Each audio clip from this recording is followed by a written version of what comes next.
Di video ini gue akan membahas cerita film yang berjudul film ini menceritakan nama hancurnya keluarga dikarenakan perselingkuhan sang ayah. Peristiwa penyimpanan pun terjadi dalam keluarga ini. Salah satunya hubungan ibu dan anaknya. Bermula di sebuah negara maju dan damai, tempat para K-pop dan drakor merajalela, alias Korea, tapi bukan utara. Di sana terdapat 4 karakter utama yang dikasih nama sama panggilan sama sutradaranya. Jadi kita perkenalkan dengan nama aslinya aja. Ada Cho Jae-yoon sebagai ayah. Ada si anak yaitu Seo Hyeoyu Ashio. Nah, atau kita sebut sebagai Bambang. Lee En-woo sebagai ibunya. Dan yang terakhir Mamba SPG pelakor yang enggak diketahui siapa pemerannya. Lanjut ke sebuah keluarga yang kelihatan kurang harmonis. Di sana si anak yang mau berangkat ke sekolah kelihatan sarapan sendirian. Sedangkan ibunya lagi kobab karena minuman haram yang terus diteguknya. Di tempat lain juga bapak dari keluarga itu ada di sana. Mereka bertiga ngejalanin harinya masing-masing. Atau bisa dibilang ini keluarga lagi broken. Setelah itu terlihat sang bapak yang tiba-tiba mendapatkan telepon dari selingkuhannya. Si ibu yang ngeliat hal itu pun jadi makin kesel sama si bapak.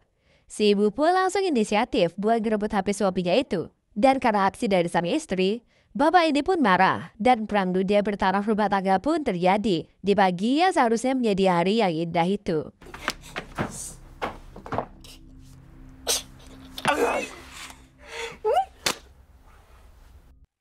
Setelah kesal dengan istrinya, si bapak ini langsung pergi untuk nyamperin selingkuhannya, yaitu seorang Mamba SPG di salah satu minimarket yang ada di sana. Pada malam harinya, mereka berdua pun ngelakuin dinner di sebuah restoran dan tak lupa ditemani oleh minuman haram. Ketika lagi asik-asiknya menyuap dan menenggak minuman haram, kegiatan mereka berdua pun ternyata dikiduk oleh Bambang, anak dari bapak ini. Nah loh. Namun si anak yang lugu ini pun cuma bisa diam ngeliatin kelakuan bapaknya itu.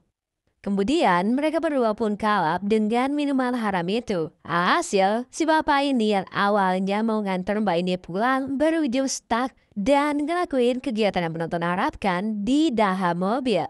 Yang lagi-lagi, ternyata Bambang sang anak ngekorin mereka dan menyaksikan kejahatan bapaknya secara langsung. Dan parahnya lagi, ternyata sang istri yang tercatat di dalam kakak secara sah ini juga menyaksikan kegiatan itu dari jauh.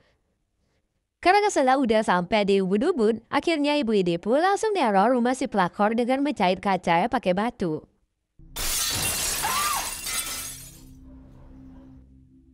Dan gak cuma itu aja, pas udah pulang dan berada di rumah, si ibu ini pun ngambil pisau rahasia yang dia taruh di bawah patung Buddha. Pisau itu rencananya mau dipakai untuk motong burung perkutut milik suaminya yang lagi tertidur pulas. Karena ibu ini udah jengkel banget sama suaminya yang suka berselingkuh dengan anak kemarin sore.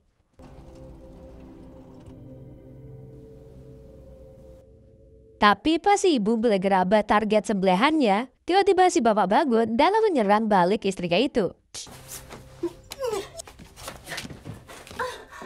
Setelah gagal dengan aksinya, sang ibu yang udah kesel tapi nggak bisa ngelampiasin ke suaminya, akhirnya pergi ke kamar sang anak.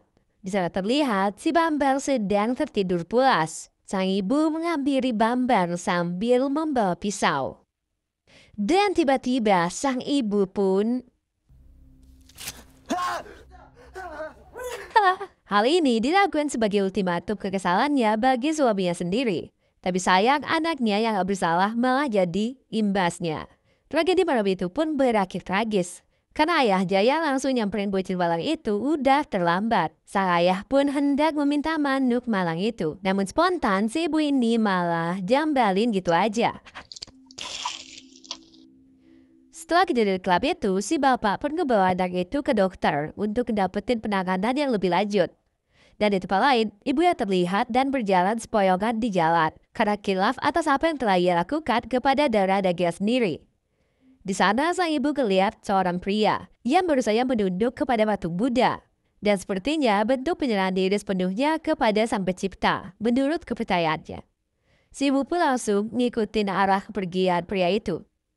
Di tempat lain, si ayah kelihatan sedih banget Karena ia tahu kalau anaknya jadi kesulitan menjalani hidup tanpa manuk. Ayahnya yang frustasi sempat pengen nembakin adik kecilnya sebagai bentuk penyesalan. Tapi setelah dipikir-pikir lagi, dia pun mengurungkan niat itu. Si ayah pun pergi ke dokter dan berkonsultasi. Ia berharap kalau adik kecilnya bisa dipindahin ke anaknya.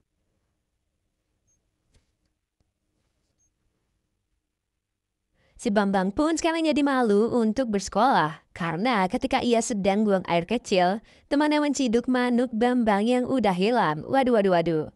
Lah kok hilang?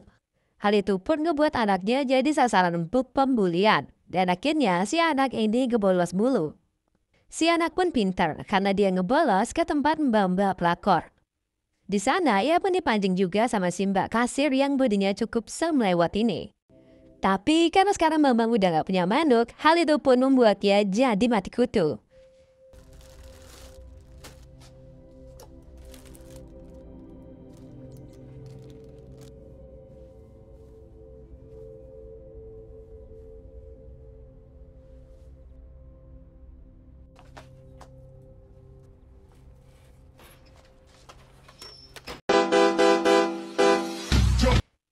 Suatu kali teman-teman sekolahnya ngelihat si anak yang bolos itu.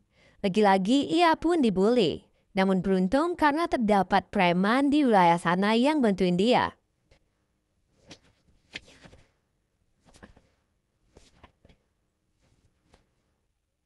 Preman-preman itu ngelihat si mbak pelakor. Dan akhirnya mbak pelakor itu pun dipakai oleh preman-preman itu. Hal itu pun ngebuat polisi nangkap mereka semua dengan tuduhan pelecehan. Padahal kelihatan kalau si cewek juga sama-sama mau. Si anak ini pun ikut masuk ke penjara. Dan di sana bapaknya nyoba buat ngejelasin ke polisi kalau anaknya nggak mungkin ngelakuin hal-hal tidak senonoh. Si bapak pun berinisiatif gak buka celana si anak di depan polisi itu. Tapi si anak pun ngerasa malu. Meskipun dia kalau kita sadari nggak punya kemaluan. Dan akhirnya dia ngegebuk bapaknya sendiri.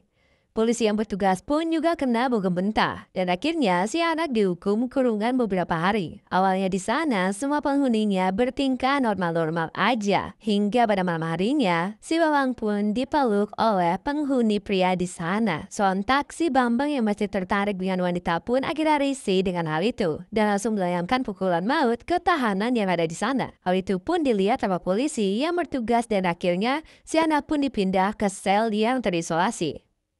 Setelah menunggu hasil penelitian dokter, si bapak pun nyambi browsing-browsing untuk nyari solusi lain. Ia pun akhirnya menemukan sebuah teori yang mengatakan di mana kita dapat memanipulasi rasa sakit menjadi sebaliknya, yaitu kenikmatan. Akhirnya si bapak pun mencoba mempraktekkan teori itu pada dirinya sendiri. Dan benar aja, teori itu pun berhasil ia buktikan dan rasakan. Setelah yakin dengan hal itu, ia pun mengunjungin si anak dan ngasih teori itu di atas kertas. Awalnya si anak ini ngeremehin teori itu, tapi akhirnya ia pun melakukan hal itu juga.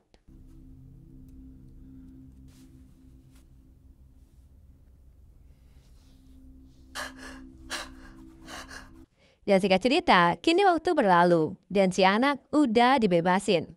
Saat itu, si anak pun ngedatengin mbak pelakor lagi buat nguji teori bapaknya. Dan di sana, si mbak pelakor ini pun nusuk si anak dengan maksud membunuhnya.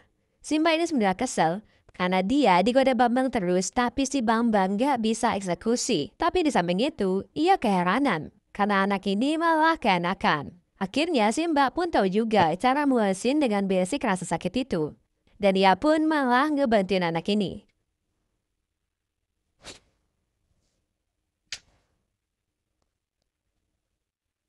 Di suatu hari, si mbak pelakor mengundang ketua preman di sana untuk main di rumahnya.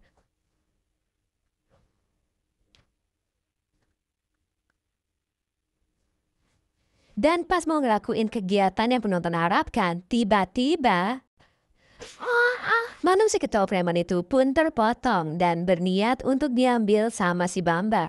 Tapi sayang mereka malah rebutan dan akhirnya hotdog hangat itu harus hancur karena kelindes kendaraan di jalan. Waduh. Si ketua geng pun kembali ke rumah mbak pelakor untuk ngamuk. Tapi si anak akhirnya datang dan ngebunuh orang itu. Sebelum itu, si ketua geng akhirnya juga bisa ngerasain kenikmatan duniawi tanpa manuk. Siana pun kembali mengeksplor dunia maya, hingga akhirnya dia pun tahu kalau transparasi adik kecil atau penanaman manuk kembali itu bisa dilakukan. Ayah dan anak ini pun langsung mengunjungi dokter dan melakukan operasi tersebut tanpa memikirkan efek sampingnya, karena tertulis bisa menimbulkan masalah yang lebih besar. Dan benar aja, setelah operasi itu si Bambang mulai jadi impoten atau nggak bisa berdiri. Padahal udah dipancing pakai video link oren, bahkan dibujuk sama Mbak SPG. Tapi hasilnya masih nihil. Dan suatu hari, si ibu pun kembali ke rumah itu. Di sana si ibu yang langsung tidur di kamar pun ngebuat bapaknya mesti tidur bareng si anak. Yang tengah malam, ibunya malah pindah ke kamar itu dan nyelip di antara suami dan anaknya. Awalnya semua berjalan normal sampai si anak dielus-elus sama ibunya. Dan untuk pertama kalinya, manuk si Bambang dapat berkicau kembali.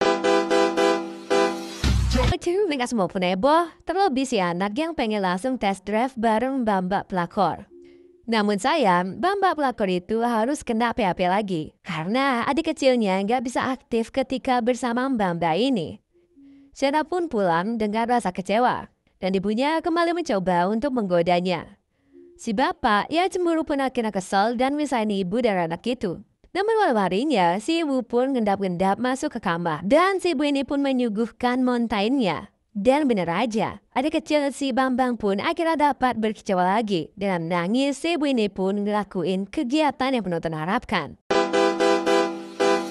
Setelah itu, si ibu pun keluar dengan perasaan bersalah. Hal ini ngebuat si bapak jadi emosi naik pitam kepada si Bambang dan langsung bergelut sama Bambang.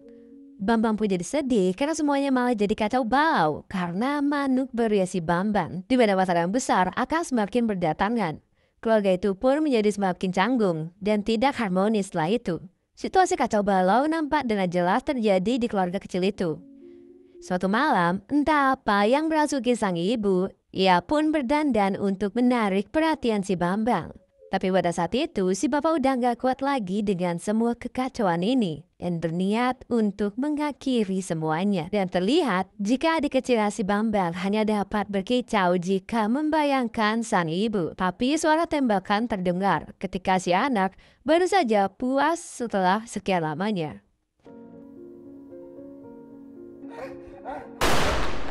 Ia pun keluar kamar dan mendapati kedua orang tuanya tidak bernyawa lagi. Anak itu pun merasa sangat sedih, stres, dan kacau dalam satu waktu. Di akhir malam itu, ia pun memutuskan untuk mengakhiri semuanya dengan memusnahkan manuk barunya yang dianggap sebagai sumber dari semua masalah ini. Terlihat nasib si Bambang kini yang lagi-lagi harus kehilangan manuk tercinta dan juga kedua orang tuanya. Dan ia mulai nyoba untuk berdoa. Di sana nampak jika ia telah meninggalkan semua hawa nafsu dan menyerahkan diri kepada agama yang dia percaya. Dan film pun berakhir.